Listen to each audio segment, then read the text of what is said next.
눈물 그리고 비속어, 격정의 기자회견. 경영권을 뺏으려 했다 하이브. 아니다.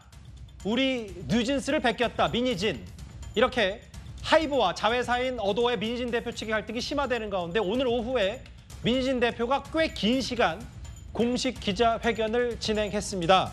저희가 영상을 만나볼 텐데요. 그 전에 질문부터 먼저 드려야 될 것 같습니다. 저희 뉴스타트에 첫 출연하신 이미윤 평론가님, 저희 연예계, 대중가요계 꽤 오래 취재한 걸로 알고 계셨는데 네. 일단 민희진 대표 기자회견 쭉 보셨을 텐데 가장 먼저 어떤 생각이 드셨어요? 저는 2008년에 제가 그 취재 현장에 있었는데요. 나훈아 씨 그 신체 절단설 등등등 관련한 논란 해소위원 기자회견. 예. 그 이후에 거의 16년 만에 보는 입장에서도 매 순간 조마조마한 기자회견이 아니었나.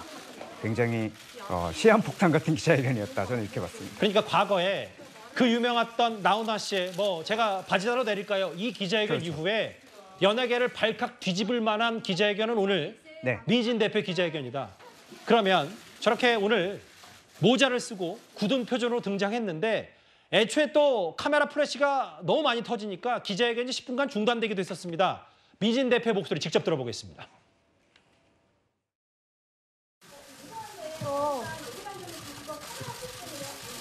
네, 사실 제가 연예인도 아니고 이렇게 사진 소리가 들리는 게 조금 힘들어요. 사진을 찍으시면 제가 말을 못 하거든요. 저희가 이 후레쉬 소리랑 그다음 카메라 셔터 소리가 지금 되게 크게 들리다 보니까 죄가 이게 확정이 된 그런 게 아니거든요. 저는 죄가 없다고 생각하고요. 이게 사실 제 입장에서는 되게 뭔가 희대의 총극 같다라는 생각이 좀 들거든요. 저는 사실 경영권 찬탈을 무슨 계획하거나 의도하거나 실행한 적이 없어요. 직장이 마음에 안 들고 이런 상황에서 직장에 대한 푸념을 할 수 있잖아요. 저는 거꾸로 제가 하이브를 배신하고 한 게 아니라 하이브가 저를 배신했다고 생각하거든요. 저를 써먹을 만큼 다 써먹고 이제 약을 다 빨 만큼 빨아서 너는 이제 필요 없으니까. 아니 하이브 뉴진스 아끼는 거 맞아요?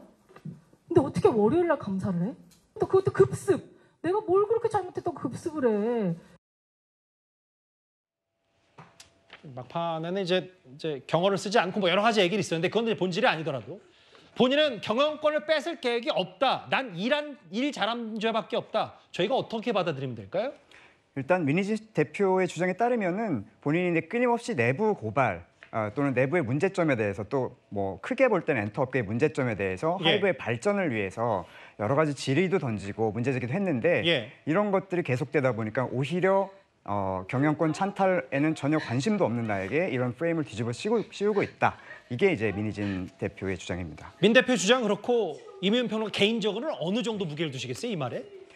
저는 사실 그 민희진 대표의 주장도 어느 정도 납득이 가는 부분이 있다고 생각을 하고요. 예. 실제적으로 지금 지분 같은 경우에 어도어 지분의 18%를 가지고 있고 민희진 대표가 실질적으로 80%는 하이브가 갖고 있기 때문에 그런 것들을 볼 때 또 여러 가지 정황으로 볼 때 어느 정도 들어볼 만한 구석은 있다. 저는 이렇게 보고 있습니다. 본인 주장도 일단은 귀를 기울여야 된다, 민 네. 대표 얘기.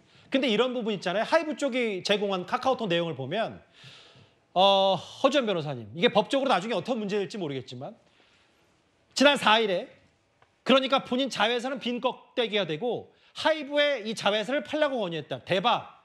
그러니까 실제로 이런 문건이 있었고 민희진 대표가 경영권을 뺏으려는 의도가 있었다. 이런 증거를 하이브 측이 내밀었거든요.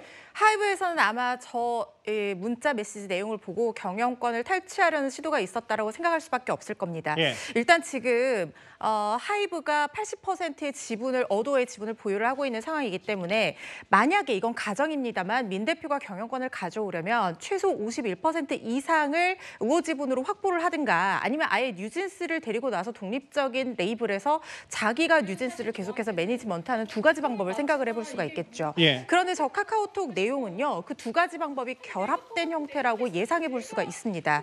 일단 민 대표는 풋옵션 권한을 가지고 있다고 알려져 있어요. 이게 뭐냐면은 쉽게 말하면 양측이 합의한 이 1,000억에 민 대표가 보유하고 있는 지분을 원하는 시점에 그 가격으로 실제 그때 주식 가격이 얼마이든 간에 그 가격으로 팔겠다라고 하면 그 돈으로 회사가 사줘야 된다는 권리거든요. 예. 그런데 지금 문자 메시지를 보면 2025년 1월에 민 대표가 풋옵션을 행사한다는 내용이 나와 있어요.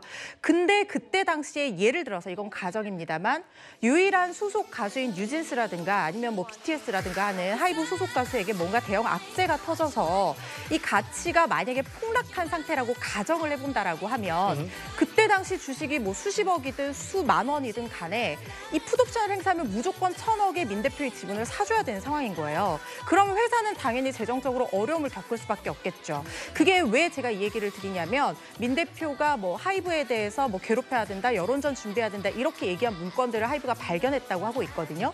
그런데 그 즈음에 만약에 어도어가 약해진 상황을 틈타서 이 뉴진스와의 전속 계약을 해지를 하게 된다고 하면 뉴진스가 유일한 소속 가수인 어도어는 많이 흔들릴 수밖에 없는 그야말로 빈 껍데기가 될 수밖에 없습니다.